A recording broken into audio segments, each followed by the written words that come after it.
Halo anak-anak, tidak terasa kita sudah sampai di pelajaran tema 3. Ibu Tere harap anak-anak masih tetap semangat belajar ya. Apa saja yang akan kita pelajari hari ini? Yuk kita simak satu persatu. Pertama, kita akan belajar mengenai bagian-bagian dari tumbuhan. Apa saja itu? Bagian tumbuhan yang akan kita pelajari, yang pertama adalah akar, kedua batang, 3 daun, keempat bunga, dan yang kelima adalah buah dan biji.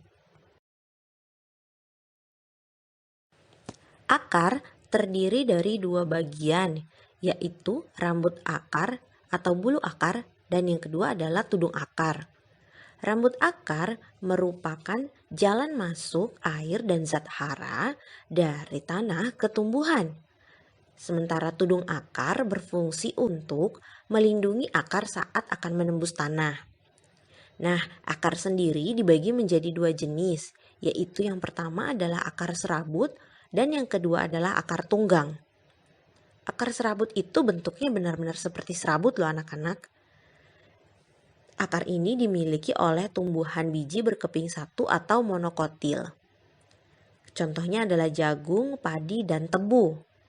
Sementara akar tunggang itu adalah akar yang memiliki akar pokok. Nah, akar pokok inilah yang akan bercabang menjadi bagian-bagian akar kecil.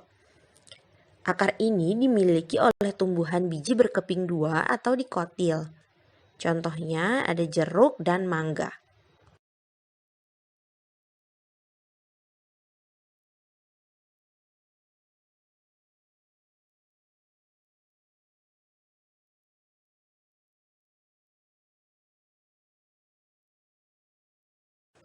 Ini dia penampakan dari akar serabut dan akar tunggang.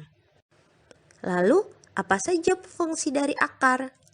Yang pertama adalah menyerap air dan berbagai macam mineral dari dalam tanah.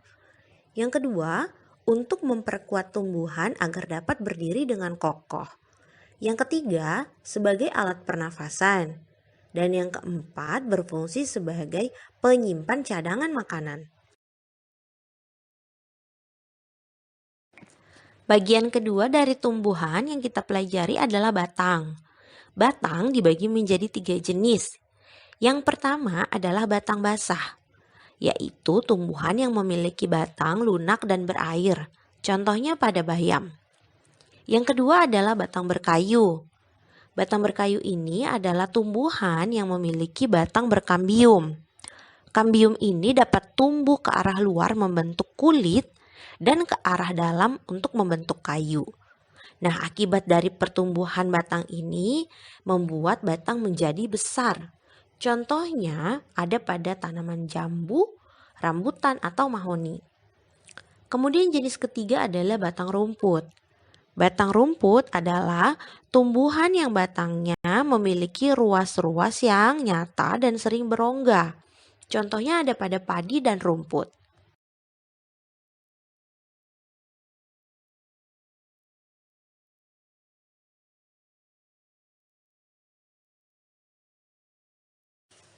Lalu kita akan melihat apa saja fungsi batang.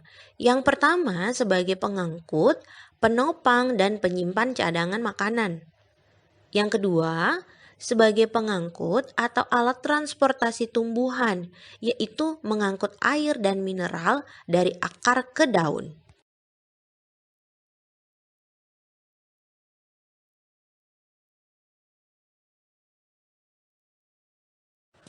Oke, kita lanjutkan dengan bagian yang ketiga dari tumbuhan, yaitu daun.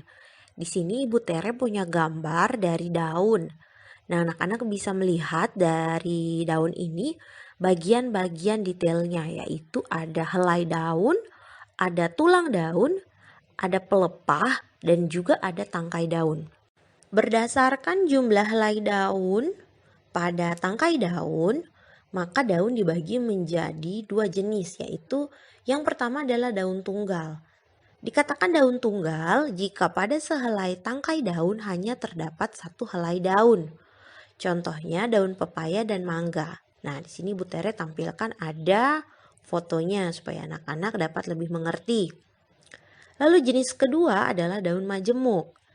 Dikatakan daun majemuk apabila pada sehelai tangkai daun terdapat beberapa helai daun. Contohnya ada pada daun belimbing.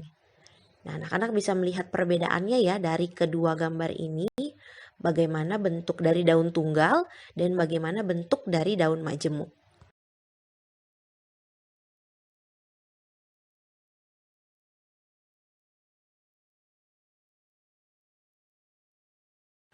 Daun memiliki beberapa fungsi, yaitu yang pertama sebagai tempat membuat makanan, yang kedua sebagai alat pernafasan pada tumbuhan, dan yang ketiga adalah sebagai tempat penguapan.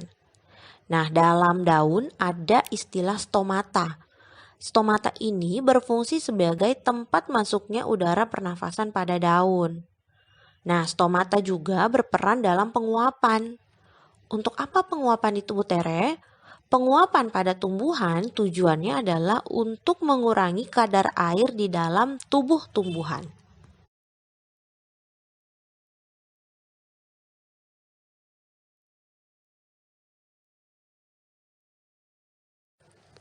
Kita lanjut ya.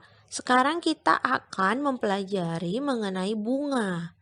Oke, di sini anak-anak bisa melihat contoh gambar dari bunga dan setiap detail dari bagiannya. Ternyata dari dalam satu bunga itu anak-anak ada banyak sekali bagian-bagian ya.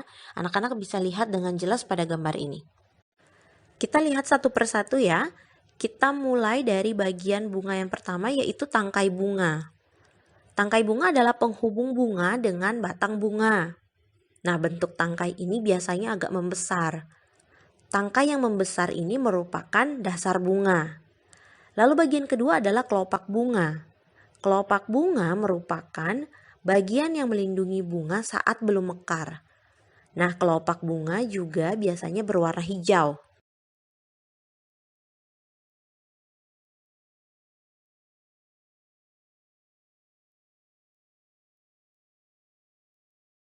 Bagian berikutnya adalah mahkota bunga.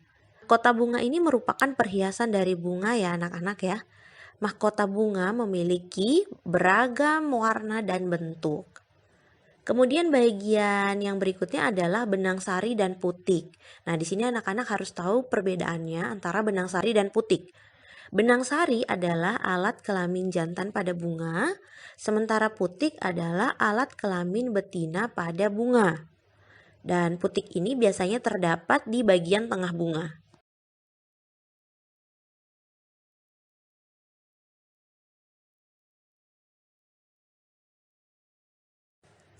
Bentuk dan warna mahkota bunga yang sangat indah itu dapat menarik perhatian dari serangga, misalnya kupu-kupu.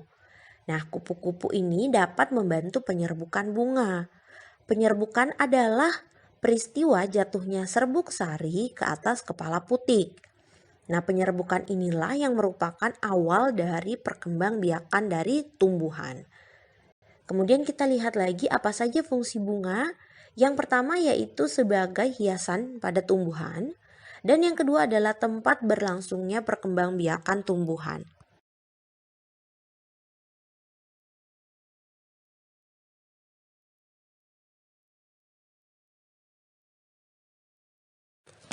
Nah, bagian terakhir dari tumbuhan yaitu buah dan biji.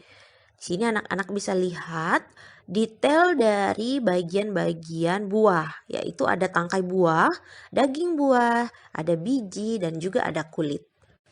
Kita lihat satu persatu ya. Bagian-bagian dari buah tadi sudah disebutkan di awal yaitu ada tangkai, ada kulit, ada daging, dan juga ada biji. Tangkai buah itu adalah penghubung buah dengan batang. Kemudian kulit buah adalah bagian luar yang membungkus daging buah.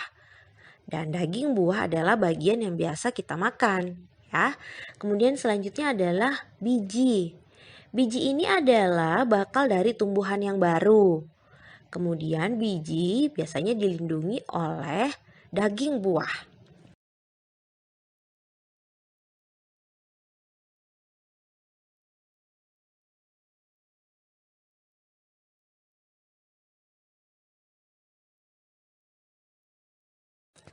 Sebelum kita lanjutkan, anak-anak Ibu Tere punya permainan di sini supaya anak-anak tidak bosan. Lihat pada gambar ini, ibu kelinci ingin menemukan anaknya. Nah, dia harus melewati jalur. Anak-anak harus menghitung berapa jumlah angka yang dilewati ibu kelinci untuk dapat bertemu dengan anaknya. Hati-hati ya, ada serigala yang menunggu. Jangan sampai anak-anak masuk ke dalam jebakan serigala. Oke, kita lihat bersama-sama ya. Jalur yang dilewati oleh ibu kelinci untuk dapat sampai ke anaknya yaitu melewati angka 2, angka 6, angka 1, dan angka 3. Sehingga total angka yang dilewati oleh ibu kelinci untuk dapat sampai ke anaknya adalah 12. Ayo, siapa yang benar? Hah, ada yang salah?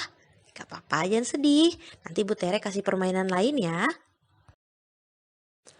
Setelah mempelajari bagian-bagian dari tumbuhan, anak-anak juga harus mengerti bahwa kita memiliki kewajiban dan hak terhadap lingkungan. Kalau anak-anak masih ingat, Ibu Tere pernah menjelaskan bahwa kewajiban itu adalah segala sesuatu yang wajib untuk kita lakukan. Dan hak adalah segala sesuatu yang kita terima setelah kita melaksanakan kewajiban. Apa saja kewajiban kita terhadap lingkungan? Yang pertama adalah memelihara tumbuhan. Yang kedua, menjaga dan merawat tumbuhan. Ketiga, memanfaatkan tumbuhan dengan baik. Yang keempat, tidak merusak tumbuhan. Dan yang kelima adalah melestarikan lingkungan terutama tumbuh-tumbuhan. Nah, setelah melaksanakan kewajiban ini, hak apa yang akan kita dapatkan? Hak kita adalah yang pertama, kita dapat menikmati keindahan dari tumbuhan. Yang kedua, kita juga dapat memanfaatkan bagian dari tumbuh-tumbuhan. Dan yang ketiga, kita dapat pasokan air bersih dan yang sehat. Lalu yang keempat, kita mendapatkan udara segar karena polusi yang berkurang akibat dari banyaknya tumbuhan.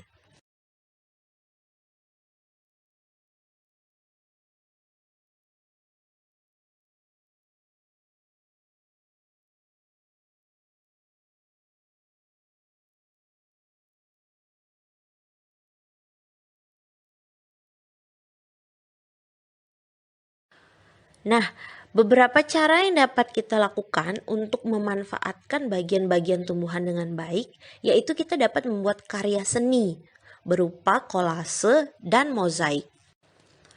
Kolase adalah karya seni tempel yang menggunakan berbagai macam paduan bahan yang ditempel pada permukaan gambar atau pola.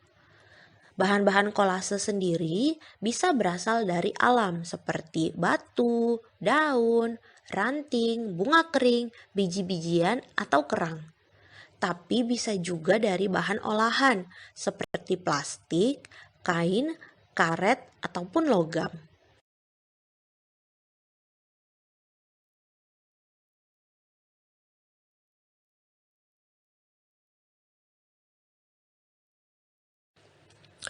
Lalu mozaik adalah karya seni tempel yang mengkombinasikan kepingan atau potongan bahan yang disusun membentuk sesuai dengan bentuk yang kita inginkan.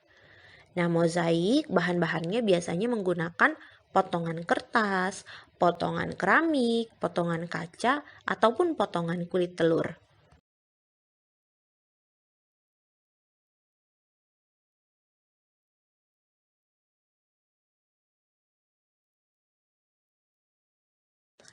Baiklah, sampai di sini materi kita hari ini. Terima kasih telah mendengarkan. Tetap semangat ya anak-anak dan sehat selalu.